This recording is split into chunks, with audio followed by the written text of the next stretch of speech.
Europe 1 Bonjour, le journal des sports, Raphaël Duchemin. Et Jérôme Lacroix à la une ce matin. Jérôme, la fin de 100 ans d'attente. Eh oui, Paris 1924, Paris 2024. Ce soir, 20h, sonnera l'heure du retour des Jeux Olympiques d'été à Paris, un siècle après. Alors, 100 ans, ce sera aussi en 2024 l'âge de Charles Coste. On vous raconte ce matin l'histoire de cet homme ancien champion olympique, médaillé d'or pour la France en 1948. C'était en cyclisme sur piste.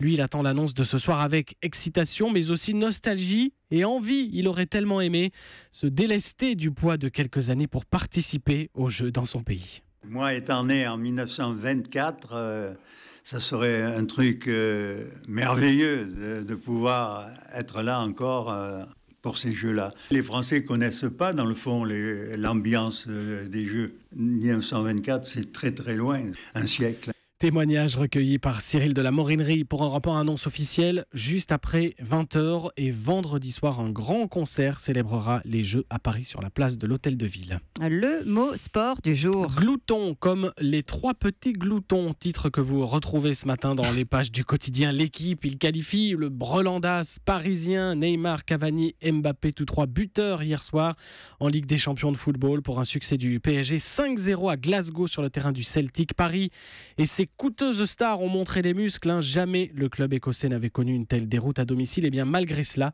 les supporters locaux, les supporters écossais tirent leur chapeau. Oh, superbe, la meilleure équipe que j'ai vue à Glasgow et de loin. Et c'est vraiment beau à regarder.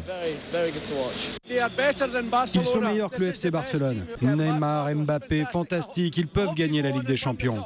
Allez, PSG. Des supporters fair-play au micro européen de Julien Froment à Glasgow.